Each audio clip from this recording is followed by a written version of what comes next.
Welcome friends. Competitive ఎగ్జామ్స్కి prepare అయ్యే candidates గుర్తుంచుకోవాల్సిన ఒక విషయం ఏమిటి అంటే ప్రీవియస్ క్వశ్చన్స్ ఎలా అడుగుతున్నారు అని చూడాలి ఫ్రెండ్స్. ప్రీవియస్ క్వశ్చన్లను అర్థం చేసుకొని భవిష్యత్తులో ఎలాంటి క్వశ్చన్స్ వస్తాయో ఊహించుకొని వెళ్ళినట్లయితే మంచి ఫలితాలు వస్తాయని నా ఉద్దేశం. సో ఈ ప్రశ్న మనకి మున్సిపల్ సాలిడ్ వేస్ట్ మేనేజ్మెంట్కి సంబంధించినది. యూజీసీ నెట్లో 2019లో అడిగారు. ప్రశ్న ఏమి అంటే assertion and reason type of question. నిశ్చిత వాక్యం ఇచ్చాడు, కారణం ఇచ్చాడు, కనుక్కోమంటున్నాడు. ప్రశ్న ఏమిటి?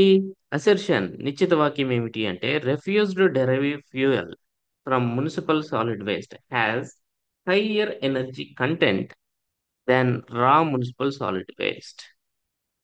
మున్సిపల్ సాలిడ్ వేస్ట్ నుంచి రెఫ్యూజ్డ్ డెరైవ్డ్ ఫ్యూయల్ అనే దాన్ని ప్రిపేర్ చేస్తారు.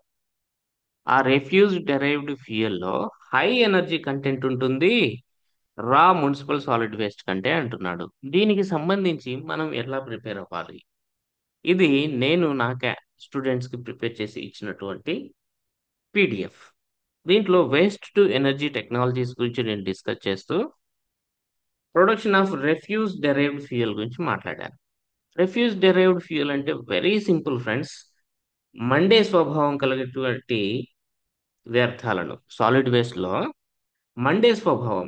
ప్లాస్టిక్ ఈజీగా మండుతుంది, కలప ఈజీగా మండుతుంది, లేదా ఇతర సేంద్రియ పదార్థాలను ఏం చేస్తారంటే కొన్ని రకాల ప్రక్రియలకు లోన్ చేస్తారు. లైక్ ఎండబెట్టడం కానీ, ముక్కలు చేయటం కానీ, వాటర్ని తీసేయటం లాంటి ప్రక్రియల ద్వారా వాటిని పెల్లెట్స్ రూపంలోకి మారుస్తారు. ఇదిగోండి, సపోజ్ ఇదంతా కూడా ప్లాస్టిక్ ని పెల్లెట్ రూపంలోకి మార్చారు. ఇది మండే స్వభావం కలిగి ఉంటుంది.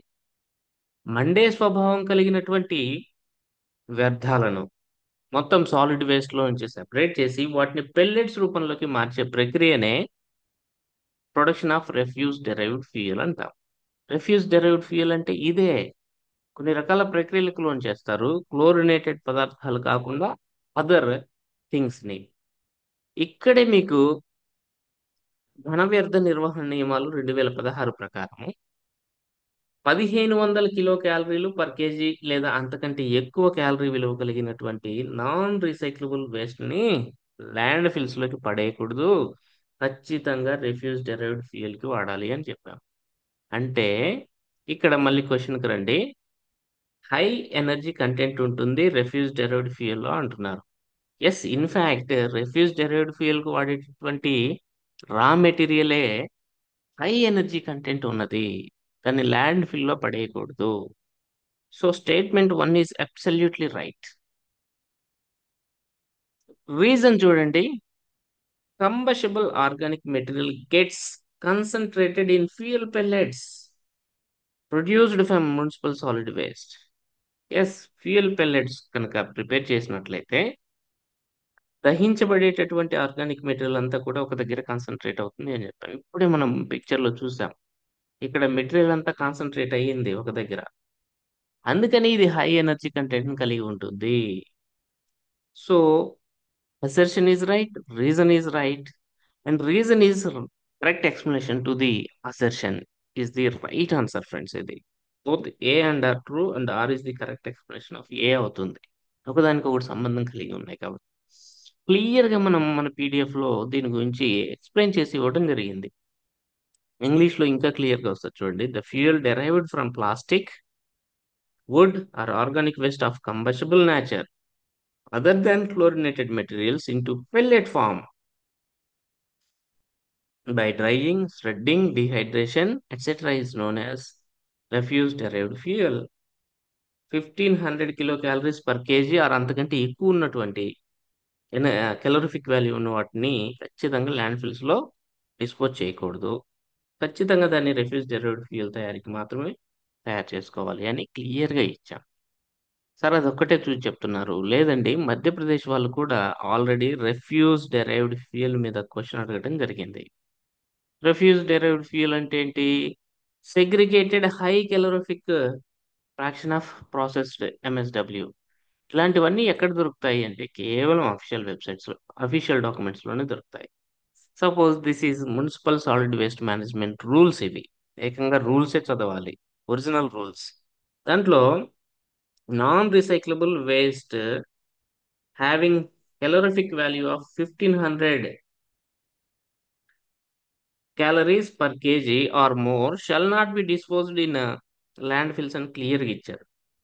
సో ఇలాంటి అఫీషియల్ డాక్యుమెంట్స్ చదివినట్లయితేనే మంచి అండర్స్టాండింగ్ వస్తుంది, మంచి పర్ఫార్మెన్స్ ఇవ్వగలుగుతారు. కో ప్రాసెసింగ్ అనేటువంటి ఒక పర్టికులర్ టర్మ్ కూడా ఇక్కడ వాడటం జరిగింది. అట్లనే చాలా ఇంపార్టెంట్ కాన్సెప్ట్స్ ని ఈ డాక్యుమెంట్ లో ఎక్స్ప్లెయిన్ చేయడం జరిగింది ఫ్రెండ్స్. ఈసారి మీకు ఖచ్చితంగా ఈ డాక్యుమెంట్ నుంచే క్వశ్చన్స్ వస్తాయని నేనైతే ఎక్స్పెక్ట్ చేస్తూ ఉన్నాను. ఈ డాక్యుమెంట్ ని ఎవరైతే కరెక్ట్ గా చదువుకుని వెళ్తారో వాళ్ళకి మంచి రిజల్ట్ వస్తుందని నా ఉద్దేశం ఫ్రెండ్స్. ఒకసారి ఇంకొన్ని చూసినట్లయితే సపోజ్ ఎనరోబిక్ డైజెషన్ అంటే ఏంటి, తర్వాత బయోమెథనేషన్ అంటే ఏంటి, తర్వాత బయోడిగ్రేడబుల్ వేస్ట్ అంటే ఏంటి, ఇప్పుడు మనం మాట్లాడుకున్నటువంటి రిఫ్యూజ్ డెరైవ్డ్ ఫ్యూయల్ అంటే ఏంటి, ఎక్స్టెండెడ్ ప్రొడ్యూసర్ రెస్పాన్సిబిలిటీ అంటే ఏంటి, ఇది చాలా చాలా ఇంపార్టెంట్ అండి, ఈసారి అడగొచ్చు. లీచియేట్ అంటే ఏంటి, వెరీ ఇంపార్టెంట్ ఫ్రెండ్స్. అట్లనే మనం ఇప్పుడు మాట్లాడుకున్నటువంటి రిఫ్యూజ్ డెరైవ్డ్ ఫ్యూయల్ అంటే ఏంటి, ఇవన్నీ మీకు కేవలం ఇక్కడ మాత్రమే దొరుకుతాయి. శానిటరీ ల్యాండ్ ఫిల్లింగ్ అంటే ఏంటి, ఇలాంటివన్నీ మీకు ఖచ్చితంగా అడిగేందుకు అవకాశం కనిపిస్తూ ఉంది. సో అఫీషియల్ డాక్యుమెంట్ చదవండి, ప్రీవియస్ క్వశ్చన్స్ ఎలా వస్తున్నాయో చూడండి, మీ ప్రిపరేషన్కి మంచి దారి అయితే దొరుకుతుందని నా ఉద్దేశం. Thank you for watching. మీకు కనుక సైన్స్ అండ్ టెక్నాలజీ కోర్స్ కావాలనుకుంటే జస్ట్ 1000 రూపీస్కి మన యాప్లో ఉంది. యాప్ యొక్క లింక్ని డిస్క్రిప్షన్లో ప్రొవైడ్ చేస్తున్నాను. అండ్ పేపర్ 2 కోర్స్ కావాలనుకుంటే 1500కి అవైలబుల్గా ఉంది. ఈ రెండు సబ్జెక్ట్స్ కూడా మీకు బిఫోర్ 1 మంత్ ఫినిష్ చేసి ఇవ్వటం జరుగుతుంది. Thank you for watching. Thank you so much.